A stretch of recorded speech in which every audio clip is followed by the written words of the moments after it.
Good evening. I'm Nancy Grace. I want to thank you for being with us. Have secret surveillance photos of Tot Mom's car emerged? And do they pinpoint the time little Caylee's body may have been removed from Tot Mom's car trunk turned coffin? I'll take this as far as I need to prove my innocence, which I guess is my point in all of this. When you say you'll take it as far as you need to prove your innocence? What do you mean? Serving the indictment today and the warrant for my arrest and everything else. I'm trying to think, does she really do it only to better herself, or does she even just say white lies just to do it? I'm really trying to think now. Because sometimes it seems like she lies just to lie. Do I believe it's possible that Caylee did have a nanny and Casey lied to her enough about her family that she thinks that she's protecting them right now? That she thinks she's protecting Caylee? I don't see why not. We can all tell that from the last couple years, Casey is a very effective liar. I think I'd use the word diabolical to describe the way she lies. Go ahead there, Mr. Morgan. She didn't fight with me, sir. No, let it go. Let him look like an ass on the thing. I've already answered him. This is not the lady. When I get up out of here, I want to walk over to her and shake her hand and tell her I'm sorry. I'm done. You better get this over in 5 minutes. I'm giving you 5 minutes more of my time. Otherwise, that's where I'm walking out of here. I'm tired of getting beat up. He asked me a question, and he won't let me finish it. I'm over this. I'm over you. I'm over all this other stuff. Straight out to Mark Williams, anchor and reporter standing by there in Orlando. Mark Williams, the photos, discovery has already gone out to the defense. We are anticipating getting it released to the media within hours. And in that discovery are Amscot photos.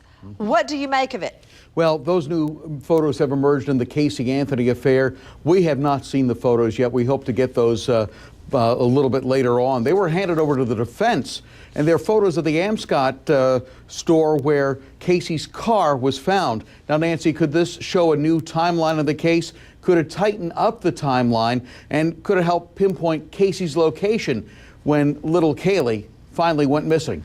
Let's unleash the lawyers. We are taking your calls live. Have secret surveillance photos emerged of Tot Mom's car. Does it pinpoint the time little Caylee may have been discarded like trash out of that car trunk? That's what police are hoping. Straight out to Holly Hughes, former felony prosecutor out of Atlanta, Raymond Giudice, veteran trial lawyer, defense attorney, and renowned lawyer out of the Philadelphia jurisdiction, Joe Lawless, also author of Prosecutorial Misconduct. Welcome, attorneys. Give me your best shot. Holly Hughes, the police evidence suggests that due to cell phone pinging, she went round and round all over the place before she finally dumps that car at an Amscot.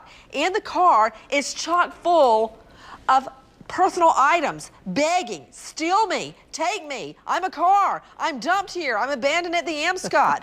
Is she trying to pin the murder on a would-be car thief? Absolutely, Nancy. She's trying to pin it on anybody but herself. We see her do that constantly. She tried to pin it on Jesse Grunge. She tried to pin it on Zanny the Nanny. She tries to pin it on people who don't even exist.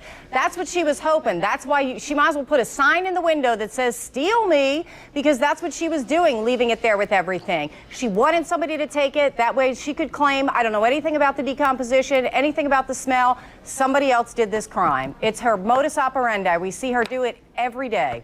In the meantime, Raymond Giudice, Joe Lawless, the defense attorney, takes to the airwaves after a disastrous PR junket by the grandparents, including a highly botched appearance on the Oprah Winfrey Show. Ray Giudice, I recall I was under strict orders for the decade that I prosecuted felonies. Don't speak to the press. I had a standard line. If they caught me coming in or out of the courthouse, I would say, I believe a jury will render a verdict that speaks the truth, and I believe in our evidence. End of story until the trial was over. What is he thinking? Listen, it's just one more step in bad, big case management. If you're going to say anything, it should be the script that you gave, or, as I think he made a big mistake yesterday, for him to try to shoot from the hip to rebut the scientific evidence when he has a known national expert, Ms. Bodden, on his criminal defense team that will be in a much better position to start responding. Look at what we're showing right now, Lawless and Giudice. He's apologizing in this interview on camera, stating, I'm sorry I haven't emoted like I care about the case. Now, I think he was confronted about why he hasn't been emotional whatsoever regarding the case. Now, his response seems very, very removed, Joe Lawless. This is a death penalty case at this point. The idea that somebody's going on TV and giving interviews where their client's life is at stake boggles my mind. If you're going to talk to the press, you do it in a way that's short, that's precise, and that serves a purpose you need to represent your client. You don't go down in the middle of the night, open your refrigerator door, a light goes on, and you give a 15-minute interview. This is insanity.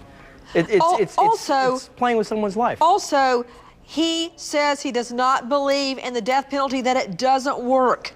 To Dudley Sharp, founder of Justice Matters, does the death penalty work, Mr. Sharp? Well, of course, it works like any other sentence does in the respect that once the person is executed, they're dead, and that's the intent of the death penalty. I'm presuming what he's talking about is whether or not it deters or not. And for those of us who find that negative consequences deter people, we know that the death penalty deters, and we have 16 recent studies to back that up.